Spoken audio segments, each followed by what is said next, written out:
Kings Reborn.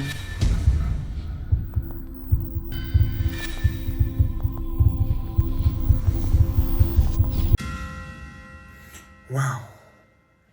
Bonjour frères et sœurs, bienvenue sur Sobol. Aujourd'hui, nous sommes de retour pour la suite de ce que nous avons commencé hier, qui est le témoignage de révélation.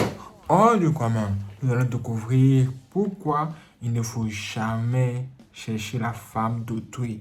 Le savez-vous? Si vous ne le savez pas, regardez ça! C'est hors du commun. Est-ce que vous voyez ça? Est-ce que vous voyez ce qui se passe ici? Suivez mon regard. Ou bien, suivez son regard. Souvent, on est là en train de mater les fesses des filles à gauche et à droite. Alors là, sans savoir que ça peut nous créer des problèmes. Regardez derrière. Waouh. Dans cette vidéo, nous allons entendre une personne nous raconter beaucoup de choses. Une chose comme quoi? Une chose comme un couturier. Un couturier qui prenait malin plaisir à coucher avec la femme d'autrui.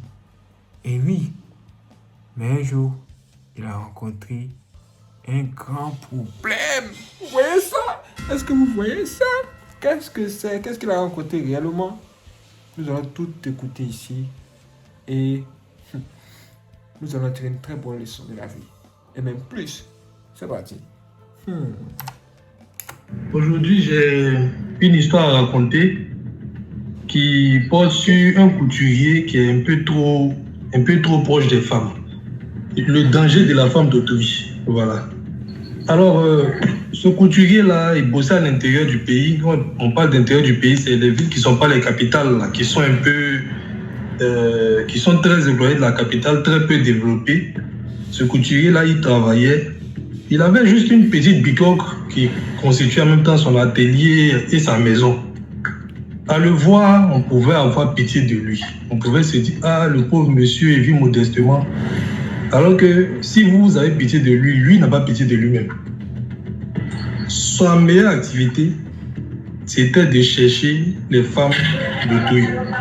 C'est-à-dire que quand les femmes viennent déposer des tissus pour confectionner leurs tenues et autres là, il les drague ouvertement et celles qui sont réceptives, ici elles passent à la casserole.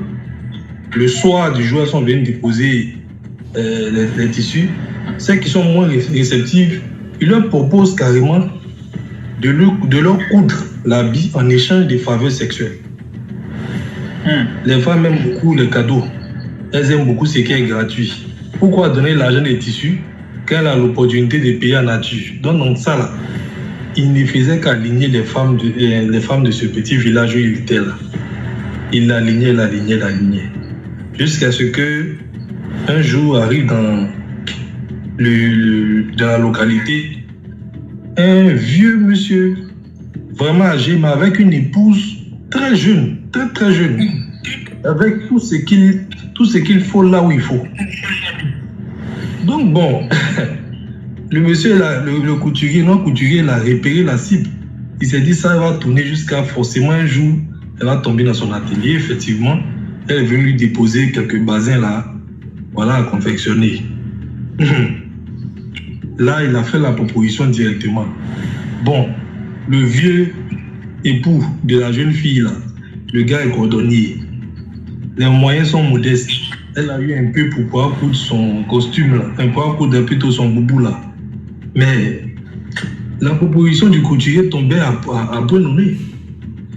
Ah, si tu acceptes que toi et moi on aille ensemble, je te coûte ton habit gratis. Elle n'a pas réfléchi 2 fois, mais elle a averti le monsieur, elle a dit, ah, moi mon mari là, j'ai l'impression qu'il m'a travaillé. J'ai l'impression qu'il a fait quelque chose sur moi. Le gars dit, oh, ça là, ça veut pas me décourager. Elle dit, tu es sûr? Moi j'ai l'impression qu'il a fait. Il m'a jamais dit ouvertement. Mais il y a certaines paroles qu'il me sort. Je sens que c'est comme s'il m'avait attaché. Il dit, on va voir ça. On va avoir attachement, on va voir ça. Donc il a donné rendez-vous à la jeune dame à la descente aux avions de 20h chez lui. Effectivement, 20h, la jeune dame a prétesté une course là. Elle a pris sa route doucement. Elle est allée voir le type. Le gars qui lui demande, ah mais comment tu as pu te libérer? Elle dit non, j'ai dit que j'avais une course à faire et tout ça là. Comme il est vieux, il me fait confiance. Avant de passer à l'acte, elle a encore averti le monsieur que moi j'ai été travailler, je sens qu'il a fait quelque chose. Il dit non, il faut laisser ça. Donc ils sont allés. Il a fini de consommer son produit, il est bien content, tranquille. Le lendemain, dès qu'il s'est réveillé, il va aux toilettes, il essaie d'uriner, il sent une très forte douleur. Une douleur vraiment insoutenable. Limite même, il allait crier dans les toilettes là. Mais il a tenu bon. Il regarde, il voit qu'il y a un peu de sang, quelques 2 gouttes de sang, 2-3 gouttes de sang qui tombent de son sexe. Et ensuite, il y a un termite. Il y a un termite qui tombe de son sexe. Quand il a vu ça, il a su que quelque chose n'allait pas.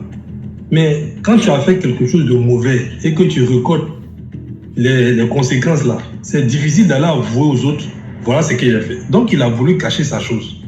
Mais le monsieur a commencé à maigrir. Il a commencé à maigrir, à un moment donné, ça n'allait plus. C'est là qu'il s'est ouvert à sa famille pour dire voilà ce que j'ai fait. Apparemment, c'est le monsieur là qui m'a fait ça. Mais séance tenante, ils sont allés voir le monsieur, demander pardon, tout ça, ils ont fait une petite délégation là. Le monsieur ne reconnaît pas.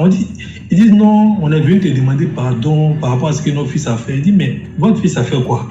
Ils ne peuvent pas dire. Il dit non, le vieux, il faut laisser que notre fils a fait là. Il dit mais votre fils là, dites ce qu'il a fait, au moins je vais savoir quoi lui pardonner. Ils ont beau insister, le monsieur aussi, il reste sur sa position. Finalement, ils ont pris leur courage, ils ont dit en fait, il est sorti à votre femme. Le vieux a dit, mais s'il est sorti à ma femme là, mais moi je n'ai rien à voir dedans. Là, les pardons, vous me demandez là, c'est pourquoi. Ils ont tout dit, le monsieur est resté sur sa position. Il dit qu'il n'a rien fait. Finalement, ils ont dû se retourner. Ils ont fait intervenir l'imam de la localité. C'est l'imam qui allait intervenir. Et le monsieur a dit, bon, moi, je n'ai rien fait à ce jeune homme-là. Mais s'il sent qu'il a quelque chose à se pardonner, en tout cas, qu'il se débrouille pour m'envoyer au moins un bœuf. Qui se débrouille pour m'envoyer au moins un bœuf. Moi, je ne lui ai rien fait, mais s'il m'envoie un bœuf, je serai content, je ne sais pas, peut-être que si quelqu'un lui a fait quelque chose, ça va se délier. Bon, ils ont compris le code. Il n'a pas voulu se mouiller, mais on sait que c'est lui. Et voilà, c'est l'amende qu'il a déposée là. Donc là, la famille a dû rentrer où il devait rentrer. Ils ont sorti le peu, ils ont donné au monsieur. Quelques semaines plus tard, le mal a commencé à diminuer jusqu'à retrouver sa totale santé. Mais, si je vous dis qu'il a arrêté ça là, c'est que c'est faux. Fini par cette petite confidence là. J'ai déjà échangé avec un chauffeur de taxi dans lequel j'étais quand je suis arrivé dans une ville là à l'intérieur. Et il me disait, on sent que tu es nouveau. Je dis oui, je suis nouveau dans la ville. Il dit d'accord. Ici là, en tout cas, les femmes les ont beaucoup travaillé. Donc comme c'est un sujet de conversation, j'aime beaucoup. Je lui demande de travailler comment. Il dit, moi par exemple, ce que moi j'ai fait, comme je suis chauffeur de taxi, je ne suis jamais à la maison comme ça. Ce que moi j'ai fait là, si tu sors avec ma femme, en tout cas vous allez rester collés jusqu'à ce que moi j'arrive. J'ai dit, oh mais ça c'est un pénis captivus. Pénis captivus, on connaît comment décoller. Il dit, ce n'est pas ça le problème. Par exemple, ça va vous coller là. Quand ça, vous allez vous décoller là, il y a un d'entre vous qui allait mourir. Soit la femme, soit moi ma femme, soit le monsieur. Mais moi, je ne sais pas qui ça va prendre. J'ai dit, mais mon ami, si tu fais ça, tu peux perdre ta femme.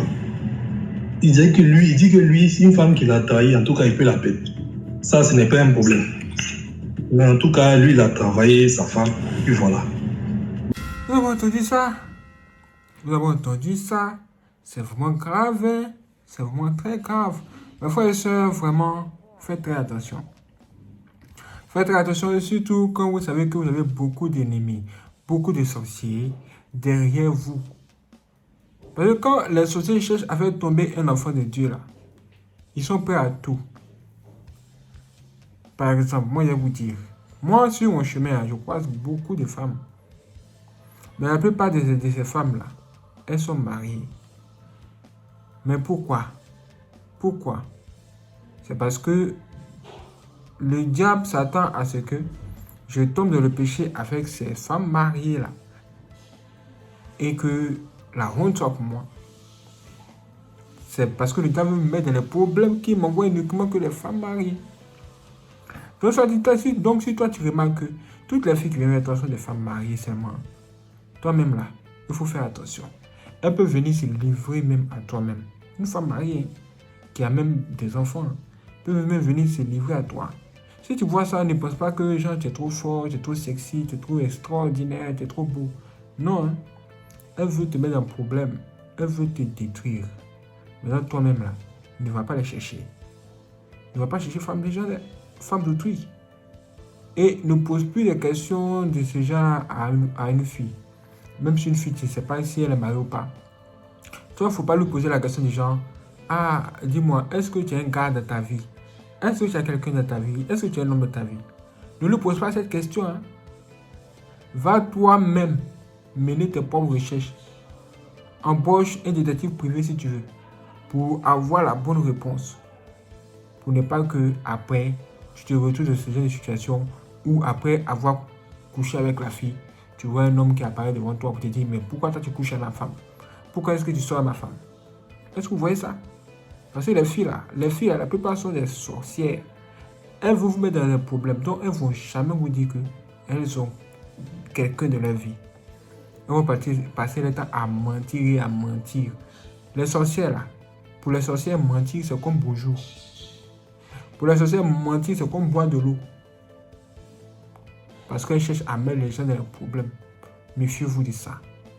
Évitez les femmes d'autrui. En tout cas, évitez les femmes d'autrui seulement. Nous allons aller plus loin. Découvrir encore d'autres choses. C'est parti. Vous savez, quand on est enfant, on a l'habitude d'aller dehors. Quand les parents ne sont pas à la maison, on sort pour aller s'amuser un peu loin. Dans le quartier, un peu dans les quartiers voisins. Et chez nous, il y avait des, je ne sais pas si tu connais, il y a des cours d'eau, les ruisseaux, les marigots, un peu éloignés de la ville, où les gens partent souvent pour se baigner, pour faire leur pique-nique et tout. Donc, une fois j'étais parti là-bas avec des amis, et pendant qu'on se baignait, je suis tombé au bord de l'eau, je suis tombé sur des dés de Ludo. Je ne sais pas si tu connais les dés de Ludo. Oui, il y en avait deux. Bon, moi je me suis dit on avait du Ludo à la maison et souvent on se plaignait qu'il n'y avait pas de dés. Donc du coup, quand je suis tombé sur ces dés-là, ça a attiré mon attention et on était en enfant aussi. J'ai pris ces dés-là, je les ai emportés avec moi à la maison. Arrivé chez moi à la maison, je pense quelques jours plus tard, les dés-là continuaient toujours à tourner tout autour de mes pensées, Et un jour comme ça, il y avait coupure de courant, j'étais là seul à la maison, les parents n'étaient pas là. J'ai pris les dés, j'ai commencé à jouer avec. Et quand par hasard, j'ai commencé à avoir des petits murmures, des petites choses qui me disaient, la façon dont on voit la télé, pourquoi ne pas prendre les dés et poser des questions sur les dés? Ça a commencé comme ça. Donc du coup, je prenais les dés. C'est le genre de dés, je pense qu'il y a 5 côtés. Et là, le chiffre 1 est de couleur rouge, les autres chiffres sont de couleur noire. Donc, quand je commençais à faire ce jeu-là avec les dés, je commençais à poser des questions. Et je me disais que si la réponse est oui, j'aimerais que les 2 dés puissent tomber sur le 1-1, genre le chiffre 1 et 1. Si la réponse est non, ça peut tomber sur n'importe quel chiffre. Et c'est comme ça, j'ai découvert un secret et ça a commencé à marcher. Et je commençais à jouer avec ces dés-là. Quand j'avais des questions, je partais pas poser sur ces dés-là. J'ai d'abord commencé avec des questions un peu personnelles pour voir si ça marchait pas. Et bizarrement, toutes les réponses que j'avais eues, c'était des réponses qui s'étaient avérées être vraies.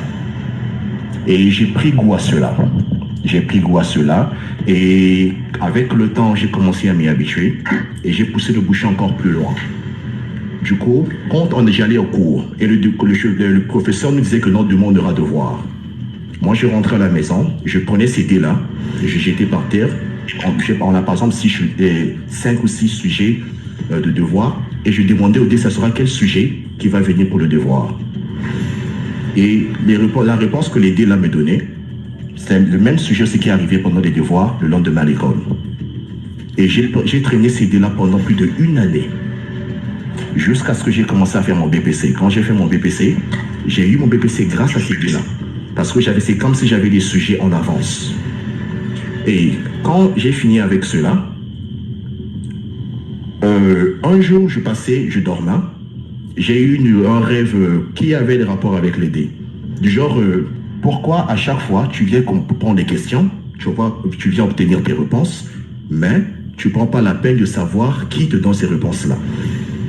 Le lendemain, par curiosité, j'ai pris les dés, je suis sorti dehors, dans la cour, et j'ai commencé à poser des questions. Est-ce qu'il y a quelqu'un derrière qui répond à mes questions?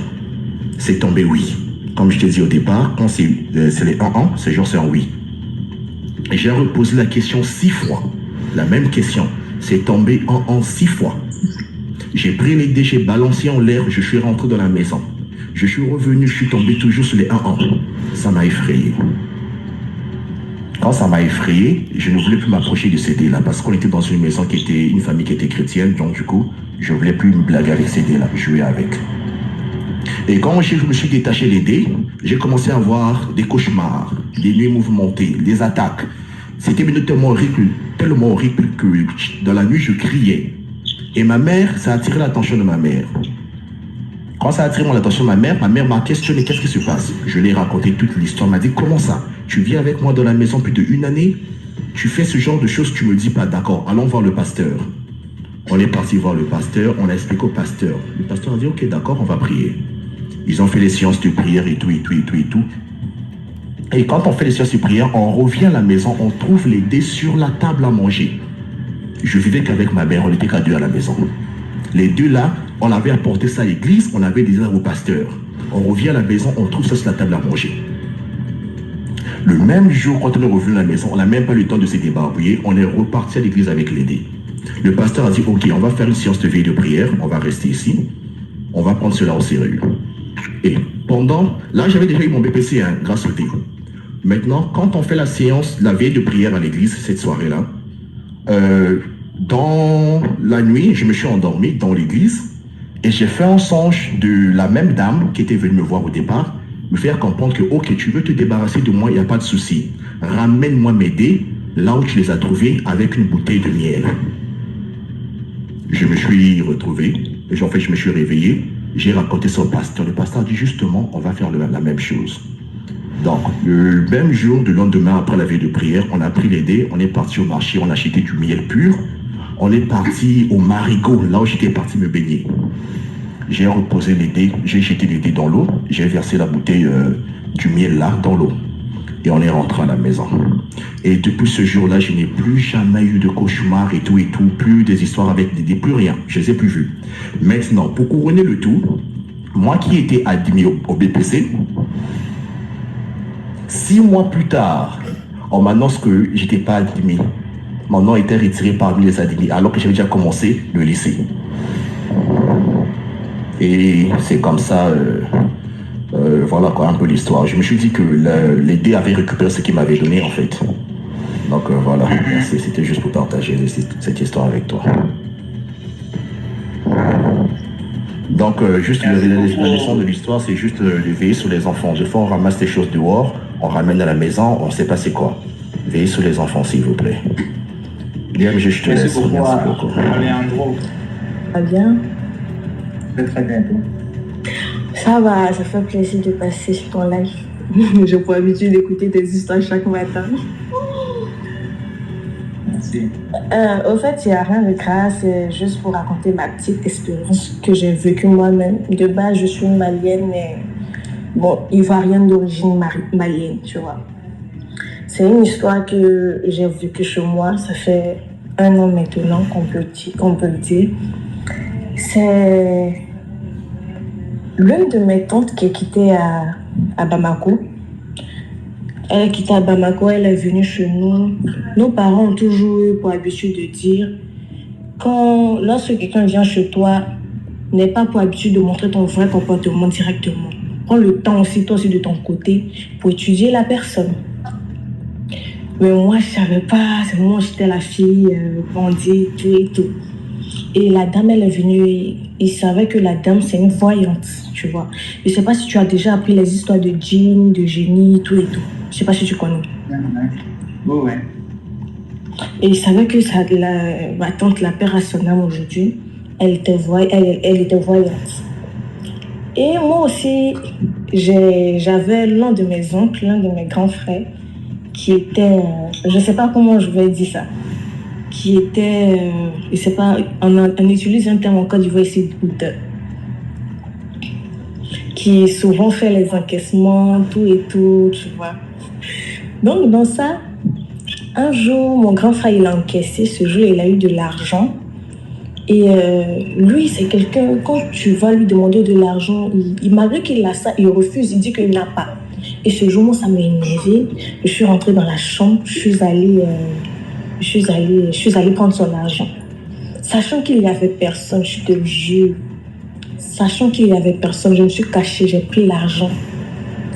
Mais moi, mes seuls gestes, tout était suivi. Tu vois, il y avait un esprit qui me regardait. Et un jour, moi, je suis sortie, je suis revenue et je constate que tout le monde est prosterné. C'est la tradition devant ma tante, je ne comprends pas. Je viens, on me dit que non, moi aussi de ma personne, moi je ne comprends pas. Et il savait que ma tante, son génie avait pris possession d'elle, tu vois. C'était plus elle qui était en elle, c'était le génie qui avait pris possession de son corps, tu vois. Donc dans ça, le génie, il a commencé à tout détailler. Même eux, il n'a pas laissé. Devant tout le monde, me voici maintenant la honte. J'ai commencé à pleurer, à demander pardon, plus jamais je vais recommencer. Donc en fait,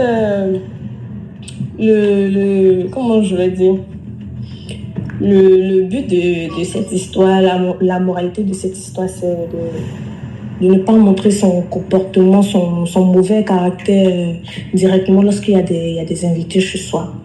Prends le temps d'étudier la personne, prends le temps de mieux connaître la personne, en fait. Au fait, c'est ça, en fait, j'aimerais je sais pas, je dirais pas que c'est une histoire, mais c'est quelque chose qui m'est arrivé il y a quelques temps, c'est-à-dire ça fait à peu près, disons, 2 mois ou 3 mois. Au fait, j'étais en début de grossesse. Du coup, il n'y avait personne dans l'appartement, j'étais chez moi. Il n'y avait personne dans l'appartement, j'étais tout seul. Donc, du coup, il y a mon fils qui était passé chez son père. Je suis restée seule dans l'appartement. Je dormais sur mon lit tranquillement. Maintenant, c'est comme au bout de, disons, vers 2h du matin ou 1h du matin par là, 2h, 1h30, 2h par là. J'étais couchée. C'est comme si j'étais en train de rêver. Et dans le rêve, je voyais, c'est pas un truc bizarre, c'est-à-dire, c'est pas si c'est un démon, un truc avec les oreilles, franchement, truc, comme si la chose avait quelque chose, la chose avait un truc comme un aigu, au fait, dans la bouche, qui était venu enfoncer l'aigu, au fait. Il est parti, le monsieur, je sais pas, c'est pas s'il est là. Hein? Au fait, je te disais, je sais pas. Donc, je disais comme ça, j'étais couchée à 2h du matin. J'étais couchée tranquillement. C'est comme si je faisais un rêve. Et c'est comme s'il y avait vu un démon, je sais pas, un truc comme ça avec les oreilles franchement longs, un truc avec les pieds, qui était venu avec un truc noir dans la dent, au fait. Je sais pas, qui avait un truc noir dans la dent, qui essayait de m'enfoncer la chose, au fait, dans le pied. Et en même temps, pendant que je sais pas, c'était comme si un rêve, et c'était comme si je faisais un rêve, au fait. Mais là, pendant la nuit, je suis sautée, je me suis assise sur mon lit, et je vois la partie dont le truc a essayé d'enfoncer a noirci, tout le pied a noirci tout d'un coup. J'ai commencé à avoir mal, donc du coup j'étais là comme ça, je fouille sur le lit, je fouille partout pour voir si je n'étais pas couché sur un truc qui m'a fait ça, tout. J'ai commencé à fouiller partout, il n'y avait rien du tout. Maintenant le lendemain, je me suis réveillée, j'ai appelé ma mère pour essayer d'expliquer. Il dit, j'ai vu, c'est comme si dans mon rêve, j'ai vu un truc. C'est-à-dire une créature franchement bizarre qui tenait dans sa bouche, au fait, un truc comme un aigu noir qui était venu m'enfoncer dans le pied. Donc ma mère maintenant s'élève, elle va demander aux gens pour dire non, mais c'est quoi au fait? Il y a mon enfant qui m'a appelé pour dire qu'elle a fait genre comme un rêve, elle se réveille le matin, le pied a noirci, la partie où la chose a enfoncé, le pied a noirci, tout. J'ai envoyé la photo à ma maman, elle était tellement choquée. C'est là ma mère me dit que non, que c'est comme c'est un démon, au fait, comme on dit ça, un démon d'identité, au fait. C'est comme si la chose venait, au fait, et cherchait un endroit, au fait, sur mon corps pour voir je sais pas comment on dit ça, c'est pas un endroit pour voir rentrer en moi, au fait. pouvoir me posséder.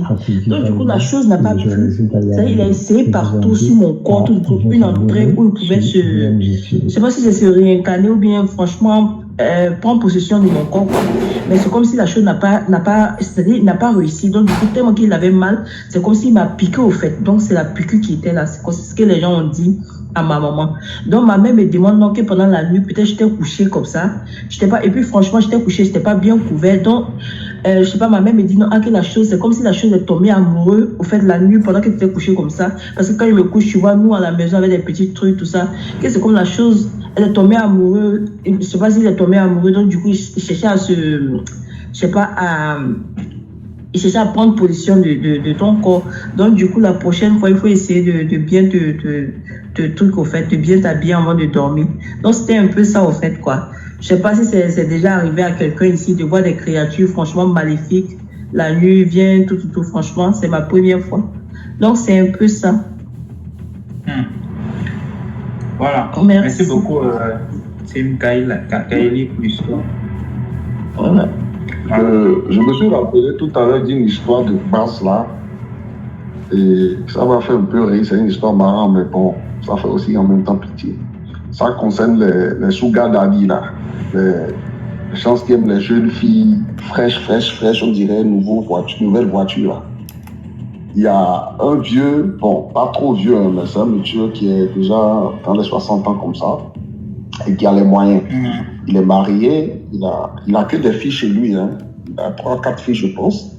Et c'est lui qui passe toujours son temps à courir derrière les filles dans la ville. Donc, son objectif en principal, c'est qu'il prend les filles et puis voilà, il s'amuse avec eux, il leur donne l'argent et puis voilà quoi.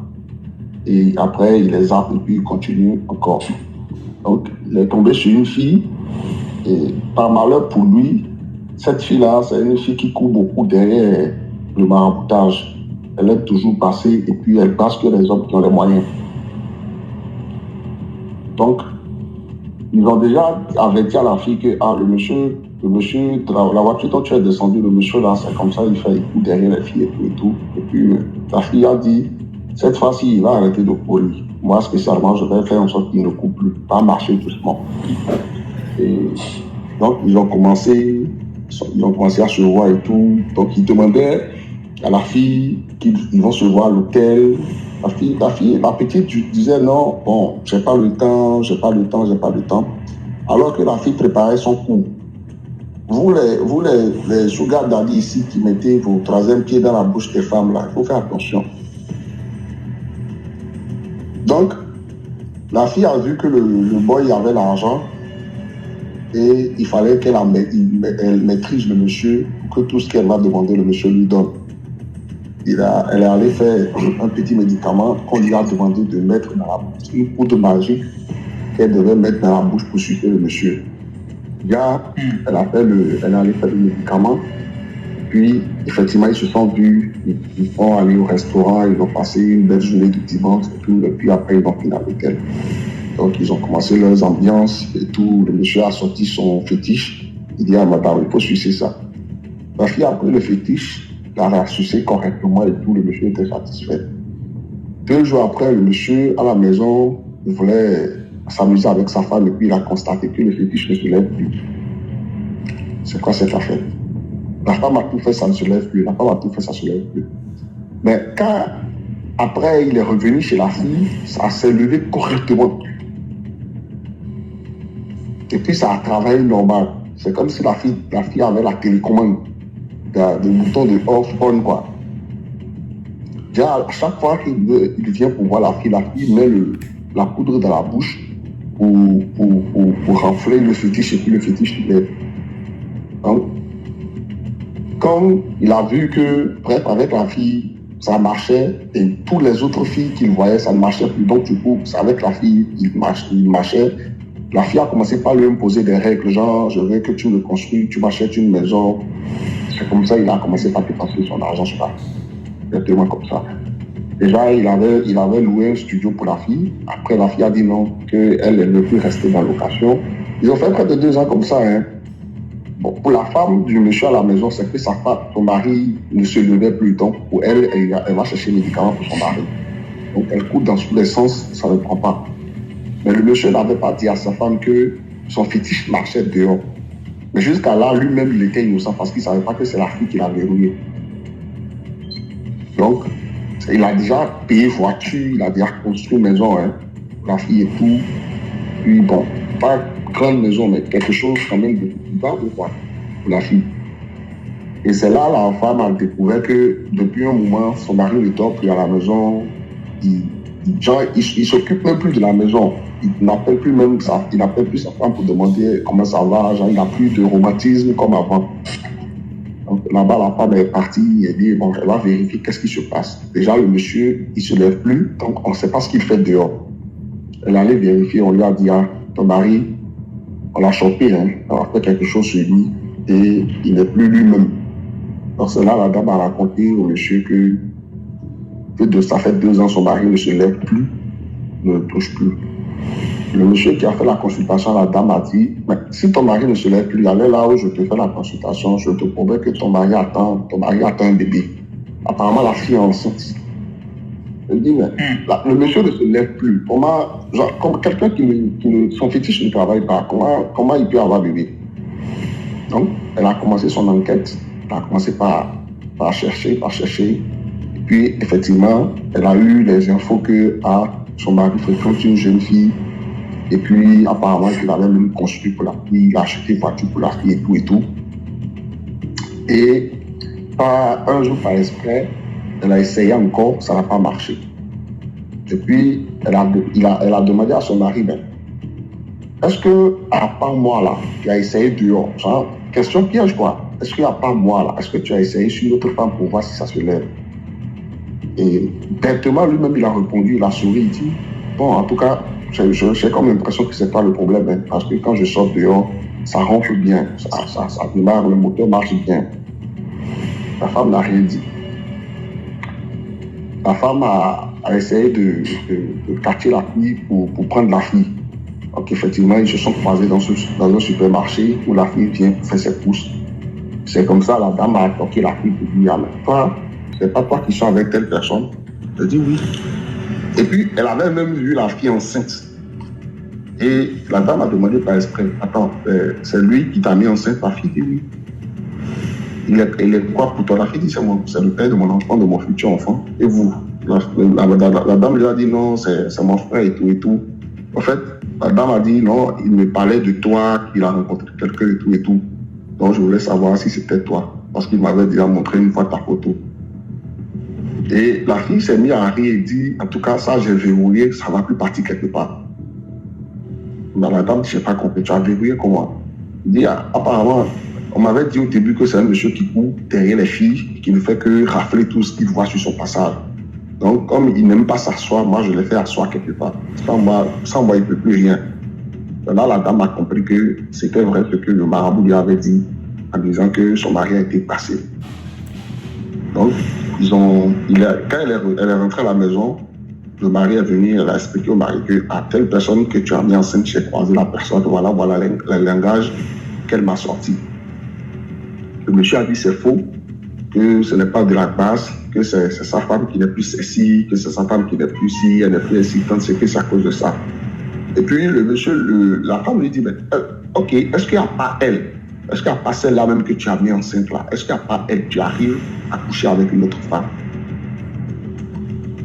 Et puis il a répondu non, que lui n'est plus, genre, il n'est plus dans ça, quoi. Ce n'est plus son problème, il n'est plus intéressé par d'autres femmes, que celle-ci l'appelait déjà, bref, qu'il aura un dernier enfant et qu'apparemment c'est un garçon selon les infos de l'échographie qui sont faites.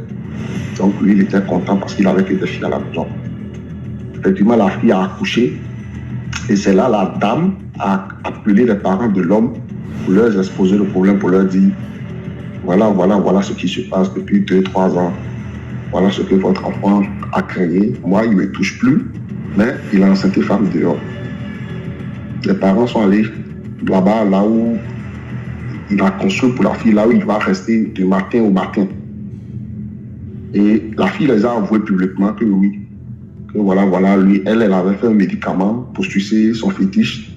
Et que, voilà, tant que le fétiche-là ne sent pas sa chaleur, le fétiche ne va pas se lever. Jusqu'à là où je n'étais pas là, c'est comme ça. Hein. Monsieur n'arrive plus à faire mouvement avec quelqu'un, à part si ce n'est pas la fille là. Et à la fille, les a dit, il n'y a pas de remède, il n'y a pas...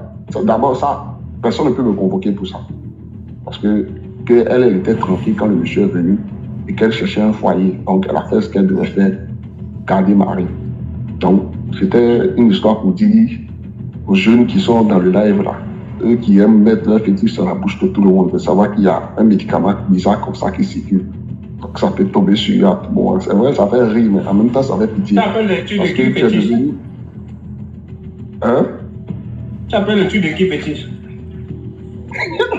Fétiche. C'est ça, les bagarres là, on appelle ça le fétiche. Le troisième pied, on appelle ça fétiche. Donc ceux qui ont donné leur fétiche dans la bouche de toutes les femmes, là, ils n'ont qu'à savoir qu'il y a la poudre noire qui circule, hein, qui verrouille les fétiches. Donc, ils n'ont qu'à faire attention. Ça fait rire, c'est drôle, mais en même temps, ça fait pitié. Parce que là, maintenant, c'est la seule femme qui peut voir. Donc, même si la petite, même aujourd'hui, il ne peut même pas parler. Parce que si la fille part, il peut rien. La fille a dit qu'il n'a pas de remède. On lui a demandé où est-ce qu'elle allait faire le médicament. Elle a dit qu'elle allait au Niger. Et même quand elle parle, il paraît qu'elle prononce l'incantation, hein, que Magia n'enseigne pas dromadaire. Genre, un truc comme ça, quoi. Et puis, quand tu entends l'incantation, tu sens que c'est normal. Comment Magia peut enseigner dromadaire? C'est Magia et Magia. Hein? Les collés sous lui. Bref, c'était je me suis rappelé. De rien. En tout cas, vous avez compris le conseil. Il ne faut pas mettre vos fétiches dans la bouche déjà. Et en plus, il y a d'abord les gros fétiches et les petits fétiches. Il ne faut pas aller avec les gros fétiches là, détruire les bouches des gens pour eux. C'est grave. C'est grave. Il s'agit d'une amie à l'époque qui m'avait appelé un soir pour me dire qu'elle avait un problème avec sa grand-mère et que sa grand-mère était gravement malade et que suite à cette maladie, elle a demandé à voir la fille et que la grand-mère sentait qu'elle allait mourir et donc elle voulait rencontrer la jeune fille. Alors, quand elle m'a dit, j'ai trouvé ça un peu glauque, un peu chelou. Donc, je me suis mis en prière et j'ai prié avec mon cœur et tout ça. Et après, je me suis couché. Donc, pendant mon sommeil, j'étais dans un village. Je fais un rêve où j'étais dans un village et j'ai vu une vieille dame dans le village qui était un peu comme la reine là-bas dans le monde là. Alors donc, il y a une dame qui m'a vu dans le village et dans le rêve dans le village, il n'y avait que des filles. Il n'y avait pas de garçons. Et il y a une qui me dit, écoute, dans ce village, on ne veut pas de garçons. Donc, qu'est-ce que tu fais ici? Et j'ai dit, bon, dans le rêve, j'ai dit, bon, moi, je ne sais pas, je ne sais même pas pourquoi je suis arrivé dans ce village, je ne sais même pas ce qui se passe. Alors, elle me dit, bon, écoute, il faut que tu quittes le village. Parce qu'il y a une dame, si elle te voit, c'est pas bon. Donc, pendant qu'elle parlait, j'ai vu cette dame venir, une vieille femme, venir, et qui m'a dit, ben écoute, tu fais quoi là? Je dis, ben je sais pas. Et puis, la dame qui m'avait parlé auparavant a dit, c'est mon protégé, il est venu me voir, donc il s'apprête à partir. Elle a dit, non, il va pas, mais je souhaiterais qu'il m'apporte, il appelle la jeune fille qui est derrière moi, je regarde derrière moi, et dans le rêve, c'est l'image de la fille pour qui j'ai prié. Dans le rêve, c'est l'image de la fille pour qui j'ai prié, et la dame me demande de donner, c'est-à-dire d'appeler la fille pour qu'elle vienne. Et j'ai refusé. Et donc, pendant que je refusais, j'ai senti comme une force qui me dominait. Et j'ai senti aussi cela dans la réalité. J'étouffais et tout ça. et je me suis réveillée. Alors, quand je me suis réveillée, je crois une semaine après, la fille fait un statut pour dire que sa grand-mère est guérie. Et figurez-vous que l'image de la grand-mère en question est la même image que j'ai vue dans le rêve. Donc, j'ai un peu flippé. Et puis, bon, voilà. Mais finalement, la fille n'est plus partie chez la grand-mère. La grand-mère est guérie. Et puis, bon, voilà. Je me dis peut-être que c'était pour une initiation, peut-être pour... Je ne sais vraiment pas pourquoi, mais je pense que la prière a un peu fait son effet. Mais je n'ai pas pu raconter cette histoire à la jeune fille. Parce que je ne suis pas déjà dit, voilà, ta grand-mère, ceci, non. Mais je me dis qu'à chaque fois qu'il y aura une possibilité de prier pour cette personne, je vais le faire en fait. Donc, pour dire qu'il y a certaines situations qui arrivent qui sont un peu difficiles à expliquer. Au fait, DMG, je me suis rappelé d'un truc là qui s'est passé il y a... Vous savez, je sais pas, dans les grandes cours, au fait, je suis musulmane de conversion. Vous savez, dans les grandes cours, quand les mois de carême, c'est-à-dire les mois de jeûne arrivent, on se réveille à 4 h du matin pour, je sais pas, pour essayer de manger à 4 h avant de commencer le jeûne, au fait, le matin. Donc, on a une grande sœur, au fait, qui est couturière. Donc, quand, je sais pas, par exemple, le lendemain de la fête, un truc comme ça, quand on finit le jeûne, tout, il y a un moment, on va fêter les trucs comme ça. Donc, ma sœur, ils étaient vers le marché, au fait. C'est-à-dire, chez nous, la cour, on n'habitait pas trop loin du marché, au fait. Le marché, c'était un marché, franchement, avec plein de tôles. Franchement, les marchés du village, pas du village, pardon, les grandes villes, les marchés avec des tôles, des trucs comme ça. Donc, ma soeur était couturière. Donc, pendant la nuit, on est parti voir ma soeur. On a fait laver les assiettes, tout. On allait voir ma soeur. Elle nous a dit, asseyez-vous auprès de moi. Quand je vais finir, vous allez m'accompagner vers le marché. Donc, c'est comme ça, on s'est assis auprès de ma soeur, elle a fait tout, elle a fait ce qu'elle avait à faire, tout. Maintenant, vers je sais pas, 3 h et quelques, on se lève maintenant, on dit, on va aller accompagner notre soeur maintenant dans le marché, au fait. Maintenant, quand on arrive vers le marché, on voit des vieilles, au fait, qui sont nues, au fait, des femmes, qui sont tout nues dans le marché, au fait. Ils étaient tous, des vieilles femmes, elles n'avaient pas de calissons, rien du tout nues, au fait. Elles ont mis la tête dans le caniveau et les fesses étaient en lait. Donc, quand on a vu ça, moi, j'ai dit, les fesses étaient en lait et la tête, elles étaient au moins 4 personnes, comme ça, la tête était dans le caniveau. Et donc, quand on a vu ça comme ça, moi, j'ai vu ça de loin, ma soeur m'a dit, mais ma soeur m'a dit que non, que c'est quoi ça là? Elle m'a dit que c'est pas des cartons, peut-être la nuit comme ça, les gens mettent des cartons tout. Moi, je lui ai dit non, je sais pas, ça me fait rire en même temps, mais franchement, la chose, je lui ai dit non, c'est pas des cartons. Elle m'a dit non, quand on s'approche un peu, c'est rien. C'est rien. Moi, je lui ai dit que le marché fait peu, il n'y a rien, il fait noir. Il est 3 h du matin, on va se retourner. Elle dit non, c'est rien, c'est des cartons. Au fur et à mesure qu'on s'approche, maintenant, on voit ces personnes-là. La tête est bien, on voit maintenant les fesses, maintenant, étaient bien apparentes, en fait, dans le noir, les fesses bien en l'air, tout. D'ici, on va s'en rendre compte. Moi, j'ai commencé à courir, on allait se cacher un peu. On voit d'un moment à l'autre, ces personnes ont disparu. Ils ont disparu comme si des gens c'est pas, on n'a pas compris au fait comment ils ont fait pour disparaître dans le coin. Donc ma soeur me dit non, quand je retourner dans l'endroit, moi je dis je peux pas me retourner. Encore moi j'ai couru, je me suis retourné. Je sais pas où elle est passée. En tout cas, moi je l'ai laissée dans le coin, je suis partie. Donc depuis ce jour-là, franchement dit. Depuis ce jour dans le marché, elle a continué, elle habitait derrière là-bas, derrière le marché. Elle me dit non, va m'accompagner. Elle dit franchement, dit je peux pas t'accompagner dans l'endroit. Et un jour encore, dans le même coin là, il y avait un monsieur, même lui là, il y avait un monsieur qui était venu la draguer en tout blanc. Le monsieur est venu vers elle pour dire non, je t'aime, je veux de toi, tout, si tu veux la nuit. C'était un jour de trucs comme ça, même jour comme ça. Ma soeur me dit non, le gars il est bien, il a commencé à causer avec le gars, tout. Pendant le gars il avait son pénis en main et il y avait le sperme qui coulait au fait. Le monsieur il a arrêté, il y avait son pénis en main et il y avait le sperme qui coulait. Pendant que le monsieur il a parlé à ma soeur, quand le monsieur l'a parlé à ma soeur, elle ne regarde pas le pénis du monsieur, au fait. Elle regarde le monsieur, il est tellement beau, habillé en blanc, un joli garçon. En tout cas, franchement, il est beau. Maintenant, elle a parlé avec le monsieur. Moi, je regarde que le bas du monsieur, au fait, avec le pénis, avec le sperme qui coule comme ça, qui coule. Mais ma soeur, elle ne voit pas ça. Je dis à ma soeur, quand je commençais à taper ma soeur, je dis, mais regarde le monsieur, il fait une nuit, on est dehors, comme ça, regarde le monsieur. Toi, tu regardes juste le visage du monsieur. Mais regarde ce qui se passe en bas. Quand ma soeur a regardé le bas du monsieur, on a commencé à courir en même temps. Dieu a fait que depuis ce jour, on est quitté dans l'endroit là. Franchement, c'était bien quoi en fait.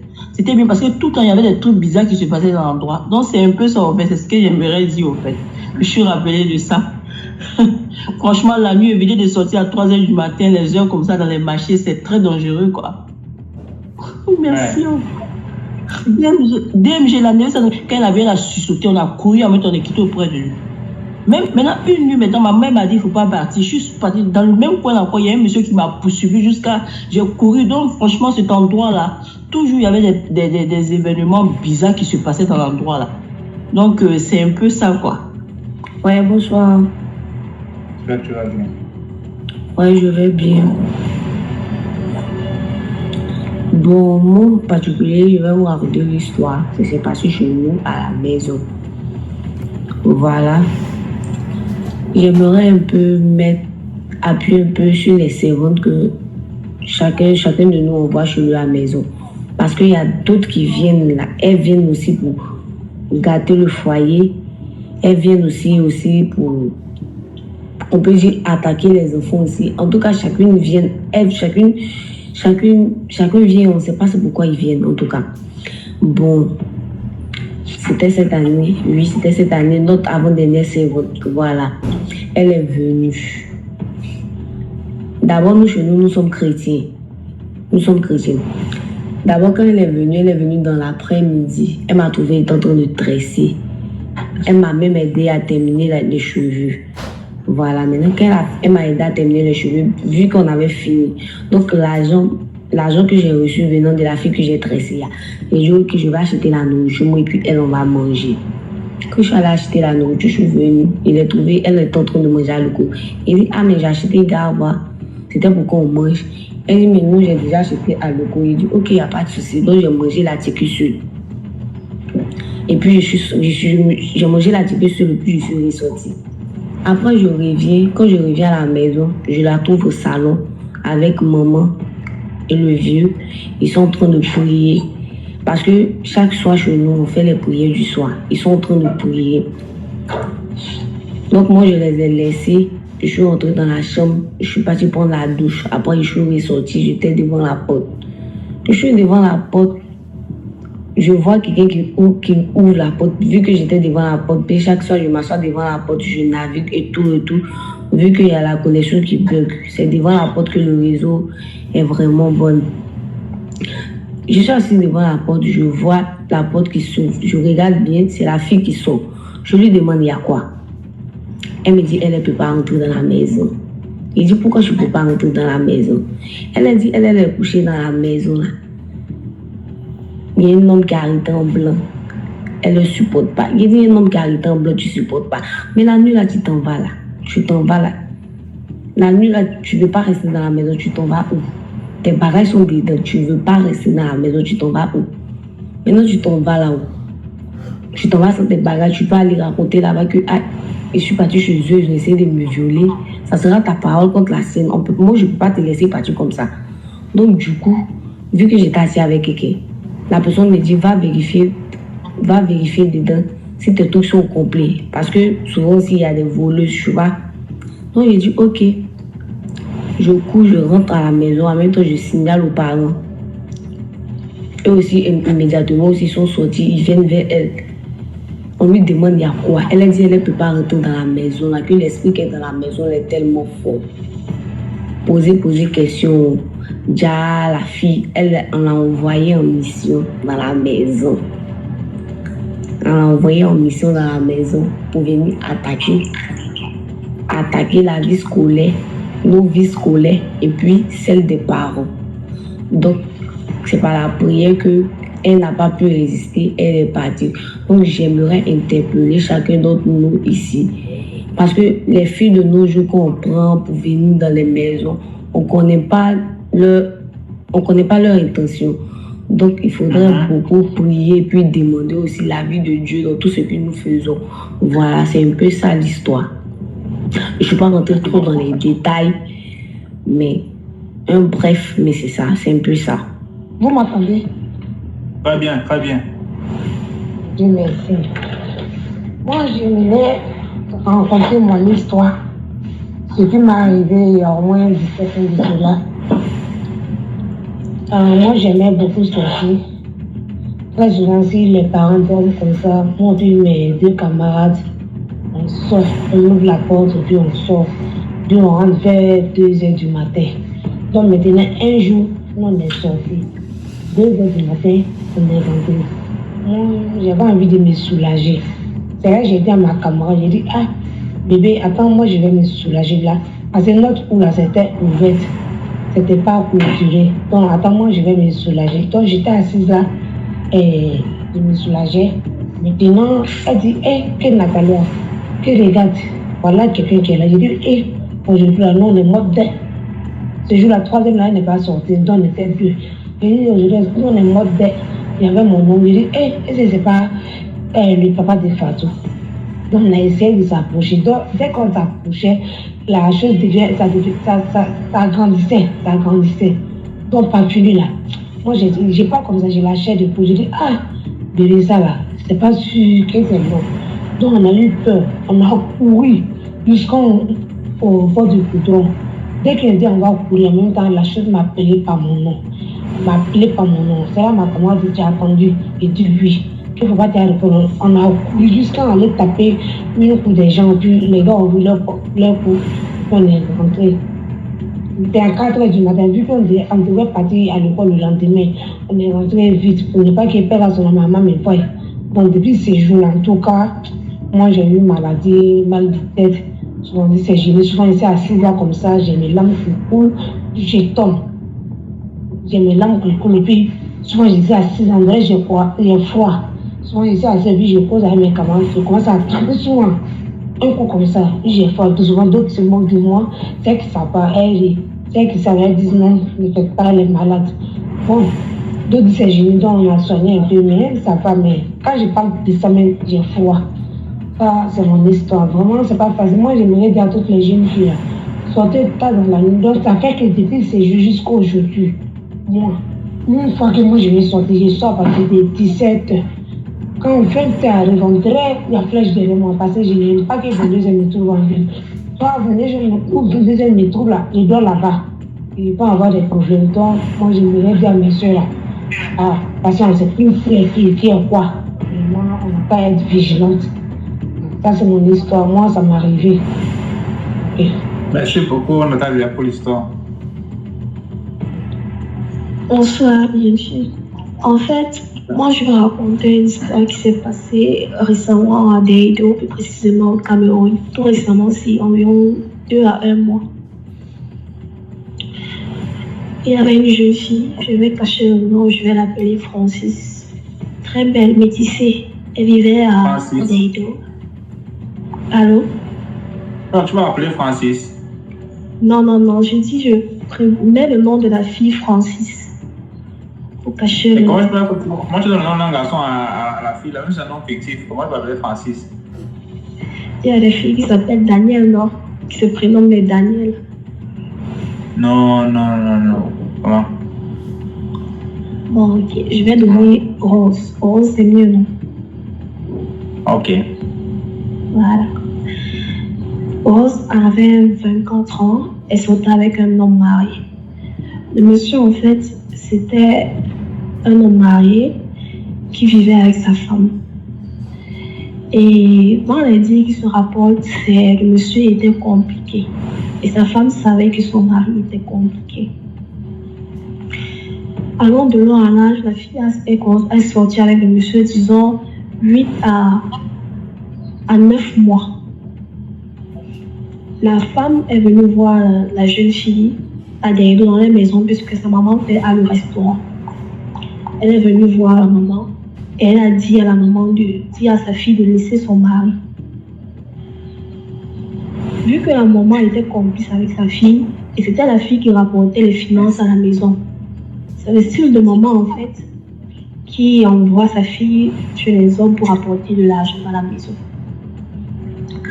La maman a insulté sa femme, elle et sa fille ont insulté sa femme copieusement en plein carrefour, humilié la femme. La maman a dit ok.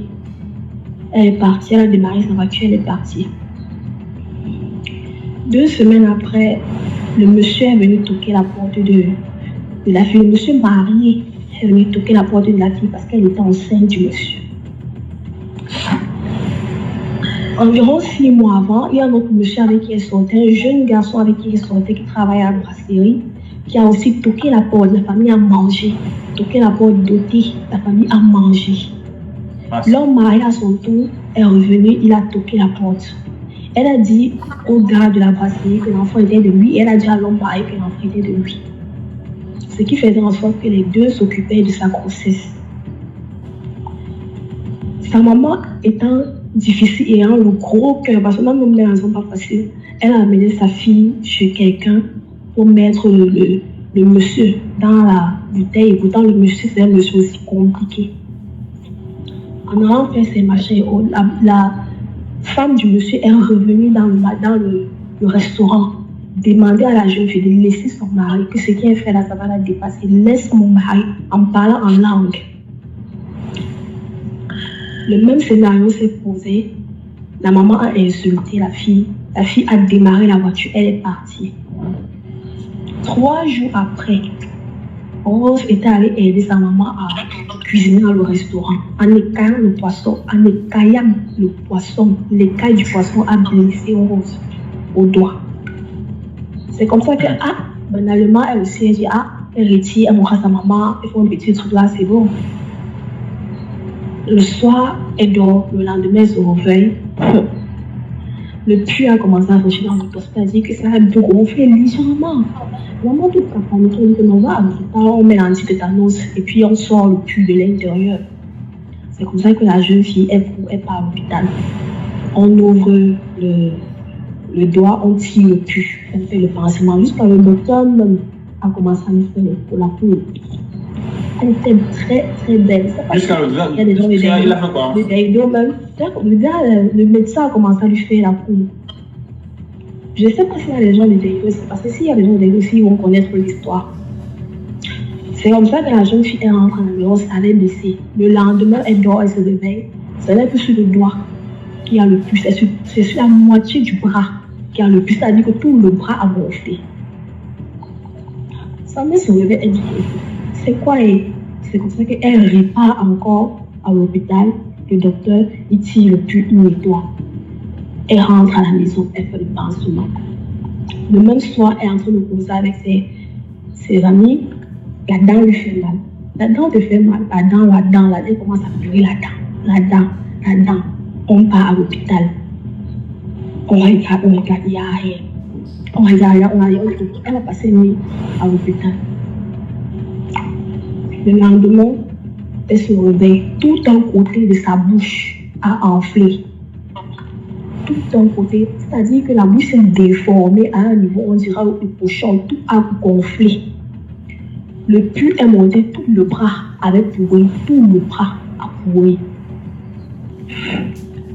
C'est comme ça que le docteur a arrêté du coup. Là où elle est là, lui, ça le dépasse, elle n'est plus une maladie de l'hôpital. Que sa mère pour sa fille, elle va regarder ce qui se passe. Le temps d'arriver où elle partait là, sa fille a rendu l'âme. Et je vous assure que quand la Rose rend l'âme, on prend les photos, on commence à partager les photos de là où elle était à l'hôpital. Et les photos, elle a totalement noirci une métisse en une journée. Noirci le puits sur le corps, la bouche, tout a gonflé sur elle.